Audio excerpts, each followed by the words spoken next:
श्रीमद् भगवत गीता अध्याय नंबर 16। श्री भगवान बोले अर्जुन से, भय का सर्वथा अभाव। तो अर्जुन, जिसके अंदर भय नहीं रहता, जिसका भय नष्ट हो गया, तो फिर ये समझना चाहिए कि उसे उस परम पिता परमात्मा का अनुभव हो गया, उसे वो तत्व प्राप्त हो गया।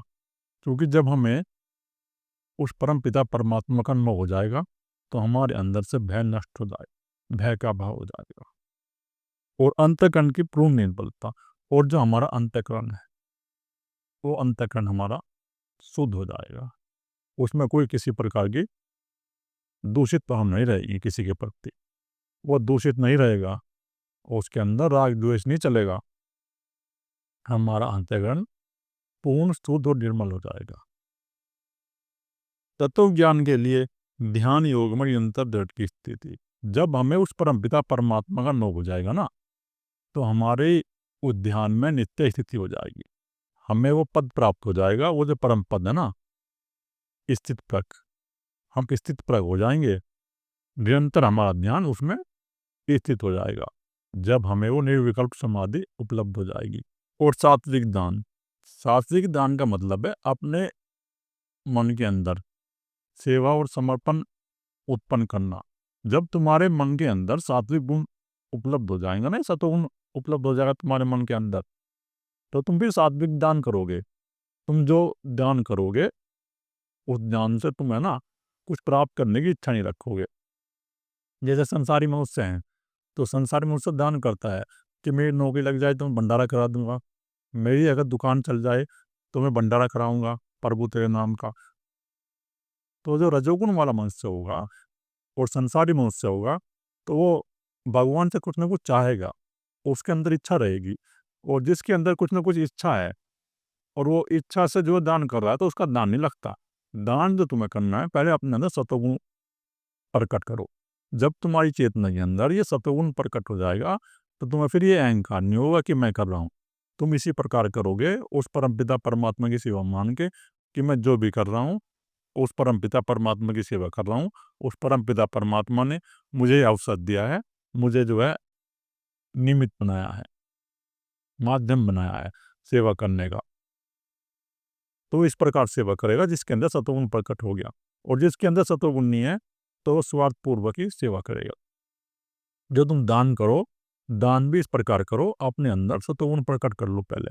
जब तुम्हारी चेतना के अंदर सतोगुण प्रकट हो जाएगा, तो तुम्हारा वही दान लगेगा। सात्विक दान की बात आई है इसमें गीता में। वो सात्विक दान वही है जो सात्विक मनुष्य करते हैं,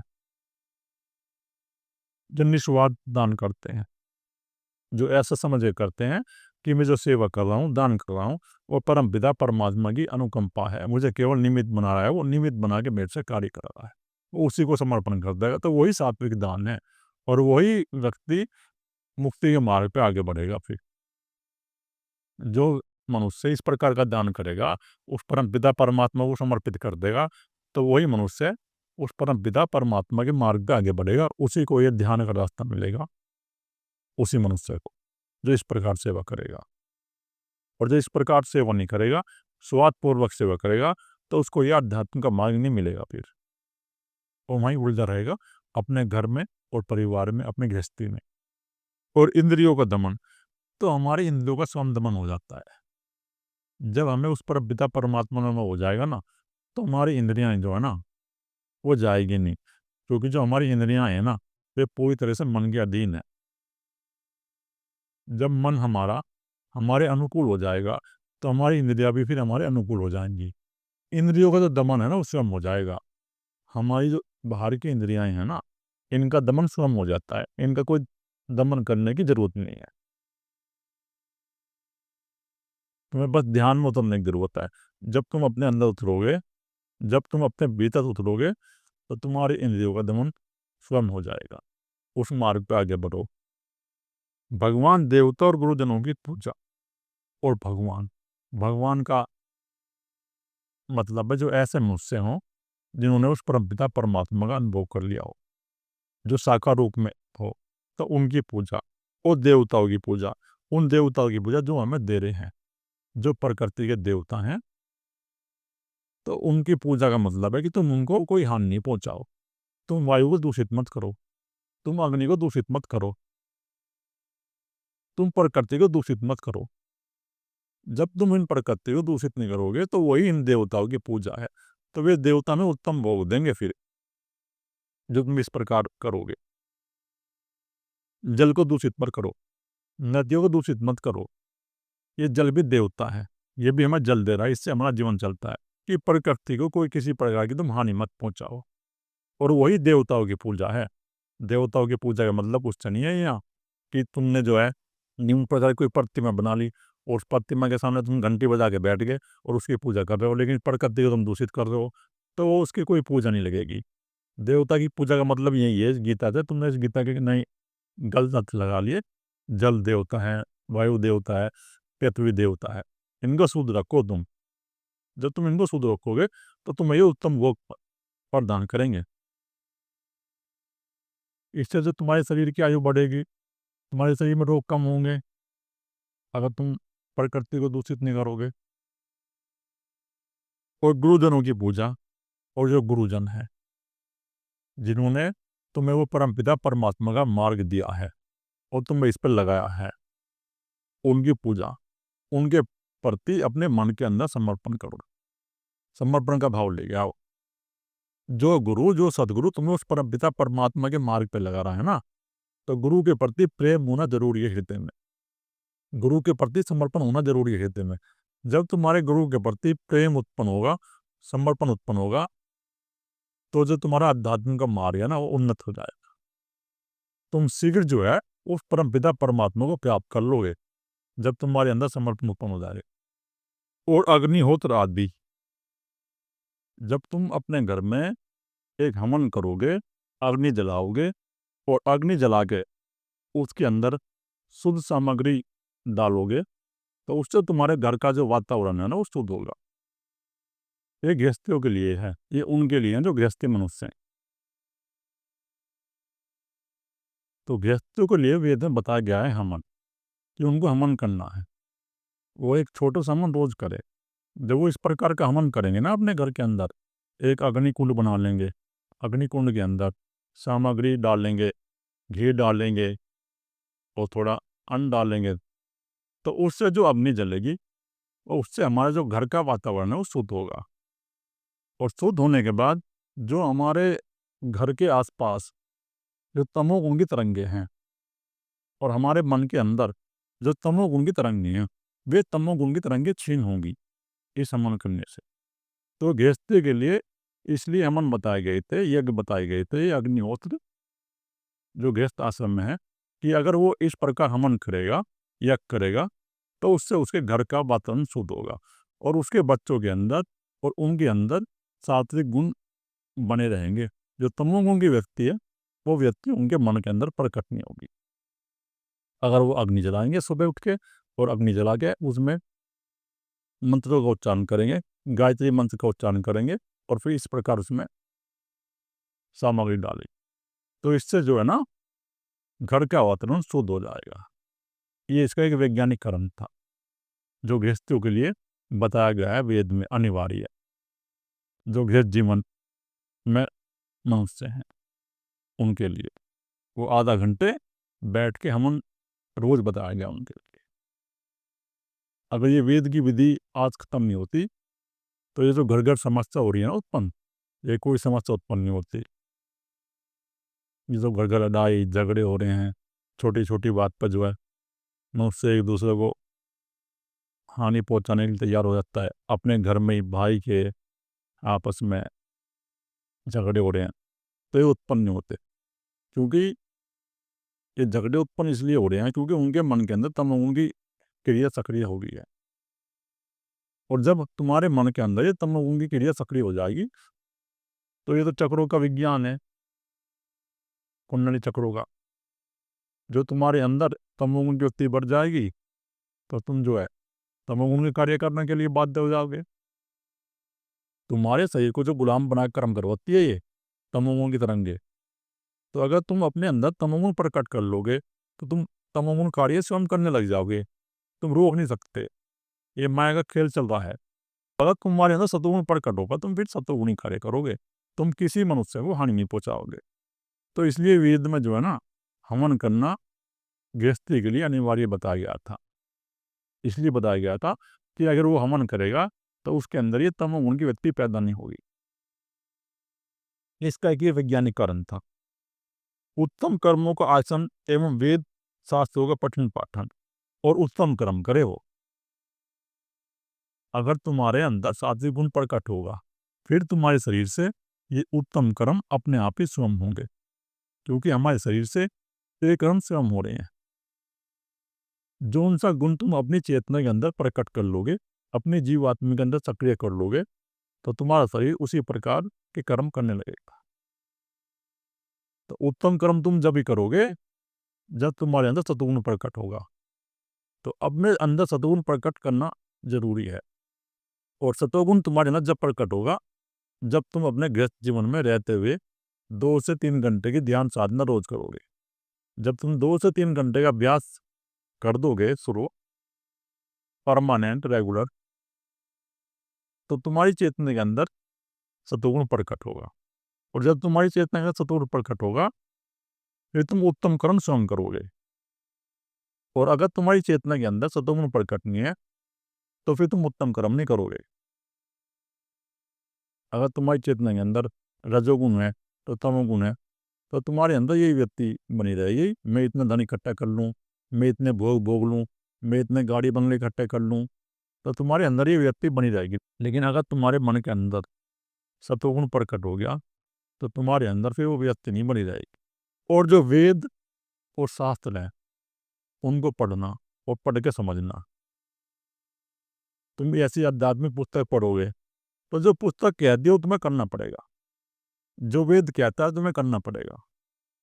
वेद कहता है कि गृहस्थ आदमी को 4 घंटे ध्यान साधना करनी चाहिए, 2 घंटे सुबह और 2 घंटे शाम को, तो वो तुम्हें करनी पड़ेगी। लेकिन अगर तुम वेद पढ़ोगे और ध्यान साधना करोगे नहीं अपनी गृहस्थी में, अपने घर में, अपने बच्चों को ध्यान नहीं सिखाओगे, तो फिर तुम्हारा वेद पढ़ना बेकार है। वेद का जो पठन पाठन तुम करो, तो जो वेद कहता है वो तुम काम करो। जो आध्यात्मिक पुस्तक हैं, वे आध्यात्मिक पुस्तक कहते हैं भाई तुम उस परमपिता परमात्मा की खोज करो। अगर तुम आध्यात्मिक पुस्तकें पढ़ोगे तो तुम्हारे अंदर एक जिज्ञासा उत्पन्न होगी उस परमपिता परमात्मा को प्राप्त करने की। उन पुस्तकों को पढ़ने से हमारे अंदर जिज्ञासा उत्पन्न होती है। और जब हमारे अंदर वो जिज्ञासा उत्पन्न होगी तो फिर मनुष्य उस सदगुरु की खोज करता है। जब मनुष्य के अंदर वो जिज्ञासा उत्पन्न होती है तो सदगुरु की खोज करेगा और सदगुरु की खोज के अनुसार फिर आध्यात्मिक मार्ग में आगे बढ़ेगा। तो जो पुस्तक हैं ये हमें उस परमपिता परमात्मा के मार्ग पर लगाती हैं। जो पुस्तक कहती है उसको तुम्हें अपने जीवन में उतारना पड़ेगा, जब भी तुम्हें इन वेद का पढ़ने का लाभ होगा। अगर तुम वेद को अपने जीवन में नहीं उतारोगे तो तुम वेद को कितना ही पढ़ लो, तुम्हें वेद का कोई लाभ नहीं मिलेगा। तो अगर तुम्हें वेद का लाभ लेना है तो वेद को अपने जीवन में उतारो। वेद कहता है, जो वेद ने ये आश्रम व्यवस्था बनाई थी, ये आश्रम व्यवस्था तो आज लुप्त हो गई है। कोई हमें ऐसा मनुष्य दिखता नहीं जो इस आश्रम व्यवस्था के अनुसार चल रहा हो। वो आश्रम व्यवस्था ये थी भाई, जो 25 साल तक है वो ब्रह्मचर्य का जीवन जिएगा मनुष्य। उसके बाद फिर 25 साल के बाद वो गृहस्थ में जीवन जिएगा। और गृहस्थ में जब वो जीवन जिएगा तो 4 घंटे ध्यान साधना करेगा, 2 घंटे सुबह और 2 घंटे शाम को। उसके लिए ध्यान साधना अनिवार्य थी। सुबह हवन अनिवार्य था, शाम को संज्ञा भजन अनिवार्य था, और योगा और प्राणायाम अनिवार्य था आधा घंटे, और 1 घंटा ध्यान सुबह और 1 घंटे ध्यान शाम को। ये गृहस्थ वाले के लिए अनिवार्य थे। 4 घंटे की जो ध्यान साधना है जो वेदों में बताई गई है। तो जो गृहस्थी मनुष्य है इस प्रकार वेद की विधि से चलेंगे और ध्यान साधना करेंगे तो उनके अंदर वो तो प्रकट हो जाएगा। ऐसे बहुत मनुष्य हो गए जिन्होंने इस आश्रम व्यवस्था से मोक्ष की प्राप्ति करी। फिर वो 50 साल तक जो है अपना जीवन जिएंगे गृहस्थ। उसके बाद अपने बच्चों को सब कुछ सौंप देंगे। वे सारी जिम्मेदारी, सारा कुछ अपने बच्चों को सौंप दे उनकी शादी करके। उसके बाद फिर वो वानप्रस्थ के लिए निकल जाते थे। 6 महीने घर से बाहर रहते थे और 6 महीने अपने घर में रहते थे। संतों के पास जाते थे और अनुभव लेते थे। तो इस प्रकार फिर वो अपने जो ध्यान का अभ्यास है वो बढ़ा देते थे। 6 घंटे कर देते थे या 7 घंटे कर देते। तो इस प्रकार उन्हें उस परमपिता परमात्मा के तत्व की प्राप्ति हो जाती थी। और कुछ तो ऐसे मनुष्य थे, बच्चों को सौंप के अपने 50 साल की उम्र में घर से निकल के अपने कहीं एकांत स्थान तलाश करके अपने ध्यान साधना में लग जाते थे। तो ये वेद की विधि थी। उसके बाद फिर संन्यास लेके उस परमपिता परमात्मा की प्राप्ति करो। तो वेद की विधि से बहुत से मनुष्य ऐसे हुए हैं जिन्होंने उस परमपिता परमात्मा को प्राप्त कर लिया। तो अगर तुम्हें वेद को अपने जीवन में उतारना है तो तुम गृहस्थ जीवन से भी तुम्हारा मोक्ष हो जाएगा, निर्वाण तुम्हें प्राप्त हो जाएगा। कोई इतनी बड़ी बात नहीं है। बस वेद को अपने जीवन में उतारो। जब तुम वेद को अपने जीवन में उतार लोगे तो तुम्हें भी उस परमपिता परमात्मा का अनुभव हो जाएगा। और भगवान के नाम और गुणों का कीर्तन, तो उस परमपिता परमात्मा के नाम का कीर्तन, गुणों का कीर्तन, तो तुम कीर्तन करो। ये कीर्तन का संबंध है। जो कीर्तन करते थे ना,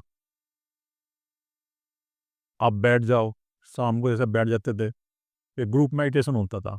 एक ग्रुप में बैठ के, ग्रुप में कुछ मनुष्य बैठ जाते थे और मनुष्य बैठ के फिर जो है ना उस परमपिता परमात्मा के नाम का कीर्तन करते थे। कोई ढोलक ले लेता था, कोई हारमोनियम, कोई घंटी बजाता था। और इस प्रकार हरे कृष्णा हरे कृष्णा हरे कृष्णा हरे रामा, इस प्रकार ये कीर्तन चलता है। जो इस्कॉन में चलता है ना, वही कीर्तन का संबंध है। जो इस्कॉन वाले कीर्तन करते हैं, कीर्तन का संबंध वहीं से है।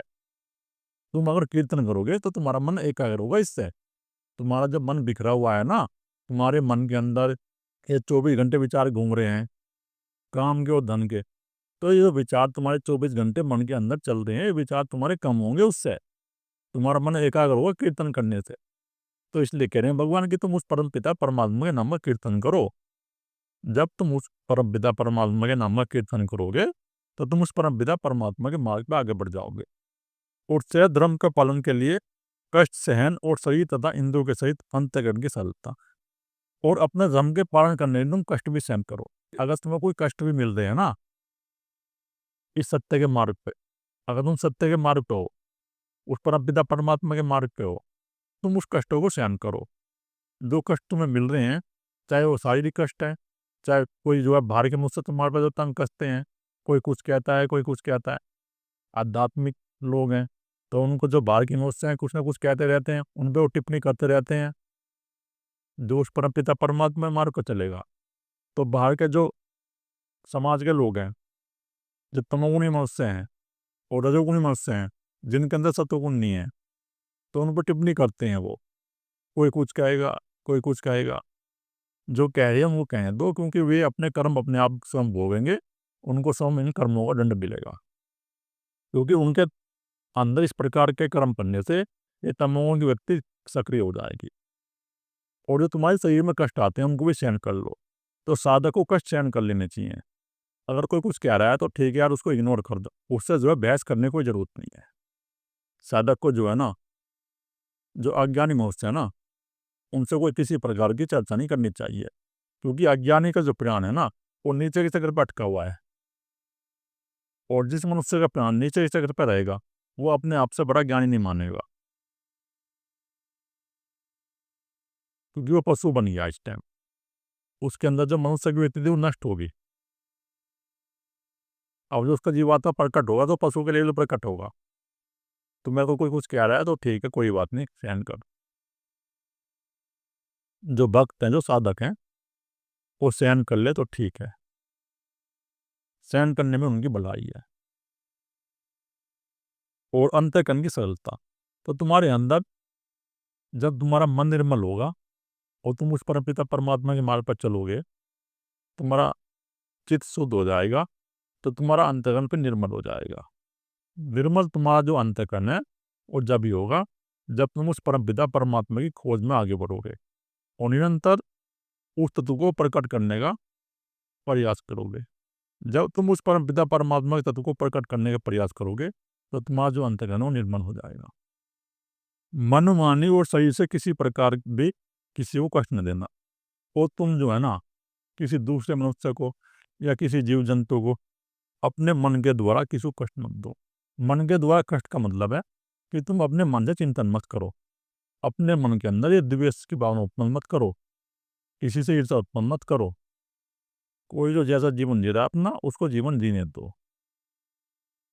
और वाणी से, इसका मतलब है कि तुम अपनी वाणी से किसी को अपशब्द मत कहो, किसी को बुरा मत कहो। और शरीर से, और अपने शरीर से किसी दूसरे मनुष्य को या किसी जीव जंतु को हानि मत पहुंचाओ। तो ये सब प्रकार के कर्म जब ही होंगे जब तुम्हारे अंदर सतगुण प्रकट होगा, नहीं तो होंगे नहीं, क्योंकि शरीर को गुलाम बना के कर्म कराती है। जब तुम्हारे अंदर सतगुण प्रकट हो जाएगा तो तुम अपने मन के अंदर किसी के प्रति ईर्ष्या भावना नहीं रखोगे, द्वेष भावना नहीं रखोगे। और जो तुम्हारे मन के अंदर ये भाव उत्पन्न हो जाएगा, अपनी वाणी से भी किसी को आप सब नहीं कहोगे और न ही अपने शरीर से तुम किसी को कोई हानि पहुंचाओगे। और किसी को कष्ट न देना, और किसी को किसी प्रकार कोई कष्ट न देना। तो तुम्हें किसी दूसरे मनुष्य को या किसी पशु पक्षी को कोई कष्ट नहीं देना है। जो कष्ट मिल रहे तुम उनको सहन कर लो, लेकिन तुम जो है ना कि दूसरे मनुष्य को या जीव जंतु को कष्ट मत दो। तुम अपने मन के अंदर ऐसी भावना मत करो कि मैं किसी का बुरा कर दूं। और यथार्थ और प्रिय भाषण, और अगर तुम्हें किसी को कुछ बताना ही है समाज के लोगों को, तो उनको फिर तुम जो है ना यथार्थ भाषण यानी उस पर पिता परमात्मा के मार्ग का भाषण दो, उनको उस अध्यात्म की यात्रा पर लगाओ। और ऐसी वाणी बोलो जो सबको प्रिय लगे, सबको मधुर लगे। वो किसी प्रकार का तुम ऐसा शब्द मत उच्चारण करो जो किसी को बुरा लगे। अपना अपकार करने वालों पर भी क्रोध न करना, और जो तुम्हारा अपमान करते, जो तुम्हारा तिरस्कार करे, उन पर भी तुम क्रोध मत करो। उसको सहन कर लो, यार ठीक है इसने कर दिया, कोई बड़ी बात, सहन करके उसको फिर तुम चल दो। अगर तुम अध्यात्म के मार्ग को, जब की बात है ये, अगर साधक उस साधना के मार्ग पर चल रहा है, क्योंकि अगर साधक कोई क्रिया कर देगा, क्रोध कर देगा, लड़ाई झगड़ा कर देगा, तो उसके चित्त के अंदर ही संस्कार संचित हो जाएंगे। अगर उसका आगे से अगर खुला हुआ है, जब तो उसके अंदर कोई संस्कार संचित नहीं होंगे, चाहे वो किसी का वध भी कर दे, किसी को मार भी दे, कोई संस्कार संचित नहीं होंगे। लेकिन अगर उसका आगे से अगर नहीं खुला हुआ, वो इस मार्ग पे है, परम पिता परमात्मा के मार्ग पे है, तो उसको सहन करना ही पड़ेगा। अगर वो सहन नहीं करेगा तो उसके चित्त के अंदर ये संस्कार संचित हो जाएंगे, जो फिर ध्यान से उसको काटना पड़ता है, उसमें फिर समय लगेगा। उन संस्कारों को कटने में तुम्हें जो है फिर 15-20 दिन का, 1 महीने का समय लग जाएगा उनको काटने में। जो तरंगे तुम्हारे अंदर सक्रिय हो जाएंगी ना, तमोगुण की और रजोगुण की, तो उन तरंगों को काटने में तुम्हें फिर जो है ना 15-20 दिन का, 1 महीने का समय लगेगा। तो फिर तुम्हारा अपमान भी कर रहा है, अगर तुम उस परम पिता परमात्मा के मार्ग पे हो तो उनको स्वीकार करके सहन कर लो, क्योंकि तुम्हारे चित्त के अंदर फिर संस्कार संचित नहीं होंगे। और अगर तुम उनको सहन नहीं करोगे तो तुम्हारे चित्त के अंदर संस्कार संचित हो जाएंगे। और कर्मों में कर्तापन का अभिमान का त्याग। और जब तुम कर्म करते हो, इस जगत में रहकर तुम कर्म करते हो ना, तो अपने अंदर से ये भाव त्याग दो कि मैं कर रहा हूँ। ये जो तुमने कर्तापन का अहंकार पाल लिया ना अपने अंदर, सेवा मैं कर रहा हूँ, बच्चों का पालन मैं कर रहा हूँ, अपनी पत्नी का पालन मैं कर रहा हूँ, तो इस प्रकार ये जो तुमने अपने अंदर भाव उत्पन्न कर लिए हैं कि ये मैं कर रहा हूँ, तुम्हें अपने अंदर कोई कर्तव्य का भाव नहीं रखना।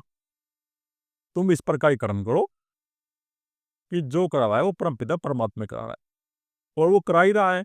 जौन सा गुण तुम्हारे मन के अंदर होगा, वो शरीर तुम्हारा वही कर्म करेगा, तुम रोक नहीं सकते। वो परमपिता परमात्मा ही करा रहा है कर्म, लेकिन तुमने अहंकार कर लिया है मैं कर रहा हूँ। तुम जो इस अहंकार का त्याग कर दो, जब तुम इस अहंकार का त्याग कर दोगे तो तुम्हारा जो आध्यात्मिक मार्ग है वो अग्रसर हो जाएगा। अंतःकरण की उपरति अर्थात चित्त की चंचलता का अभाव, और अपने अंतःकरण को शुद्ध कर दो। और जो तुम्हारे चित्त की चंचलता है उसका अभाव, तो ये सब जब ही होगा जब तुम अध्यात्म मार्ग पर चलोगे। ये मैटर ऐसा नहीं है, ये ऐसा नहीं होगा, तुम्हारा चित्त शुद्ध ऐसा नहीं होगा। तुम्हें 4 घंटे की ध्यान साधना करनी पड़ेगी, 6 घंटे की ध्यान साधना करनी पड़ेगी, जब साधक ध्यान साधना करेगा 6 घंटे का अभ्यास करेगा या 4 घंटे का अभ्यास करेगा और अपने मन को वर्तमान में रख के कर्म करेगा, इस प्रकार कर्म करेगा कि जो करा रहा है वो परमपिता परमात्मा ही करा रहा है, तो उसका फिर चित्त अपने आप ही स्वयं शुद्ध होगा। अगर वो इस प्रकार कर्म नहीं करेगा तो उसका चित्त शुद्ध नहीं होगा, उसे ध्यान करना ही पड़ेगा, मेडिटेशन करना ही पड़ेगा। जब वो ध्यान करेगा, मेडिटेशन करेगा और अपने अंदर सतोगुण प्रकट करके उस परम पिता परमात्मा को सभी कर्म अर्पण कर देगा, तो उसका चित्त और उसका अंतकरण स्वयं में शुद्ध हो जाएगा। जब तुम्हारा प्राण हृदय चक्र में आएगा तो तुम्हारा चित्त स्वयं में शुद्ध हो जाएगा। किसी की भी निंदा आदि न करना और किसी दूसरे मनुष्य की निंदा न करना। ये निंदा चुगली आजकल बहुत चल रही है। 1 घंटे 2 घंटे तुम जो है रात दिन जो है चुगली करने में लग रहे हो। अगर कोई गलत मनुष्य है तो कह दो भाई वो गलत आदमी, उससे दूर रहो, बस इतना बहुत है। लेकिन तुम चुगली करते हो कि इसने ये काम नहीं करा, इसने सेवा नहीं करी। ये चुगली जो आश्रम के अंदर ही बहुत चल रही है आजकल। आश्रम के अंदर घर से ज़्यादा चुगली हो रही है आजकल, जो आश्रम में साधना कर रहे हैं, क्योंकि इसका कारण है ये मनोविज्ञान है। जब तक तुम्हारा मणिपुर चक्र का भेदन नहीं होगा तुम चुगली करोगे, क्योंकि मणिपुर चक्र का स्वभाव है चुगली, निंदा, ईर्षा, द्वेष, ये तुम्हारे अंदर चलेंगे। तो फिर भी अपने मन के अंदर एक भावना बनाओ। जब तुम अपने मन के अंदर सात्विक गुण प्रकट कर लोगे ना, सात्विक गुण तुम्हारे अंदर प्रकट हो जाएगा, तो फिर तुम जो है ना किसी की चुगली नहीं करोगे। अगर तुम किसी की चुगली करोगे, निंदा करोगे, तो तुम्हें वो परमपिता परमात्मा का माल तुम्हारा अग्रसर होगा ही नहीं, तुम वहीं उलझे रहोगे। और सब भूत प्राणियों में हेतु रहित दया, और जितने भूत प्राणी हैं, वृक्ष भी हो गए, पशु भी हो गए, पक्षी भी हो गए, मनुष्य भी हो गए, तो इनके प्रति अपने अंदर दया उत्पन्न करो। इनको कोई किसी प्रकार का तुम्हें जो है ना कष्ट नहीं देना है, दया रखनी है इनके प्रति, इनको हानि नहीं पहुंचाना, वृक्ष को तुम्हें हानि नहीं पहुंचाना। तुम जो फूल तोड़ते हो, वृक्ष को हानि पहुंचाते हो, और ये फूल तोड़ के तुम जो है भगवान की मूर्ति पर चढ़ा देते हो, तो भगवान कह रहे हैं कि भूत प्राणी को कष्ट नहीं देना, लेकिन तुम कष्ट देते हो। इतने फूल तोड़ के तुम उस परमपिता परमात्मा की प्रतिमा के आगे जो है लगा रहे हो, तो इसका कोई मतलब नहीं है। बाहर की तुम जो है ना फूल तोड़ के उस परमपिता परमात्मा के मार्ग पे चलाओगे, उसकी प्रतिमा पे चढ़ाओगे, तो कुछ नहीं होने वाला। एक फूल ही बहुत है, सैकड़ों प्रकार के फूलों की जरूरत नहीं है। बस एक फूल लेकर जाओ और अपने अंदर समर्पण उत्पन्न करो, अपने मन के अंदर प्रेम उत्पन्न करो। जब तुम जाओ उस परम पिता परमात्मा की प्रतिमा के सामने, तुम्हारा समर्पण उत्पन्न करके वो फूल चढ़ा दो, तो तुम्हारे अंदर प्रेम उत्पन्न हो जाएगा, समर्पण उत्पन्न हो जाएगा। लेकिन ये आजकल बड़े बड़े आश्रम में भी हो रहा है। मैं तो कई आश्रम में गया, तो मुझे वहाँ ऐसे जो साधक थे या साधना करने वाले थे, वे जो है फूल तोड़ लेते हैं। कम से कम 2 किलो 4 किलो या 5 किलो फूल तोड़ेंगे और सुबह शाम जो है भगवान की प्रतिमा के उस पर जो लगा देंगे। वे शाम तक बेकार होते हैं, सड़ जाते हैं, कच्चे फूल तोड़ लेते हैं। इसकी कोई ज़रूरत नहीं है। तुम भूत प्राणी पर दया करो, तुम प्रेम प्रकट करो अपने अंदर। जब तुम्हारे अंदर प्रेम प्रकट होगा तो तुम्हारा स्वामी मार्ग अग्रसर हो जाएगा। और जीव जंतु हैं, इन्हें तुम कष्ट मत दो। कुत्ते हैं, बिल्ली हैं, गाय हैं, और जितने भी प्रकार के जीव जंतु है, तो इनको तुम्हें कष्ट नहीं देना किसी प्रकार का। तुम्हें हिंसा नहीं करनी, कि तुम्हें हिंसा का त्याग कर देना है। इनके साथ मारपीट नहीं करनी, कुत्ते के डंडे नहीं मारनी, ठीक है, उसको धमका दो, भगा दो। पशुओं की पिटाई नहीं करनी, उनको धमका दो, भगा दो। लेकिन तुम डंडे लेके उनको बरसाना शुरू कर देते हो डंडे, तो ये हिंसा होगी। ये हिंसा नहीं करनी है। सब जीवों के प्रति प्रेम उत्पन्न करो। जो तुम्हारे से कमजोर मनुष्य हैं, पैसे से भी और ताकत से भी, तो उनके प्रति तुम दया करो। उनको भी फिर तुम जो है ना किसी प्रकार कष्ट मत पहुंचाओ। भाई मनुष्य जो किसी को कष्ट देता है, तो अपने से कमजोर मनुष्य को देता है, वो अपने से ताकतवर को तो देगा नहीं। ताकतवर से तो डरेगा। जो उससे कमजोर मनुष्य होगा, पैसे में भी और वैसे भी, तो उससे झगड़ा करेगा वो। उससे मारपीट करेगा, उनको हानि मत पहुंचाओ और अपने अंदर प्रेम की भावना उत्पन्न करो। और इंद्रियों का विषय के साथ संयोग होने पर भी उनमें आसक्त का न होना। तो इंद्रियों के साथ अगर विषयों का संयोग होगा तो मन तो आसक्त हो ही जाएगा। ये तो जब ही होगा जब तुम्हारा आज्ञा चक्र खुलेगा। भावना उत्पन्न करो, जब तुम्हारे मन के अंदर विषय उत्पन्न हो तो तुम अपने मन को देखने वाले बन जाओ, तुम विचारों को देखो।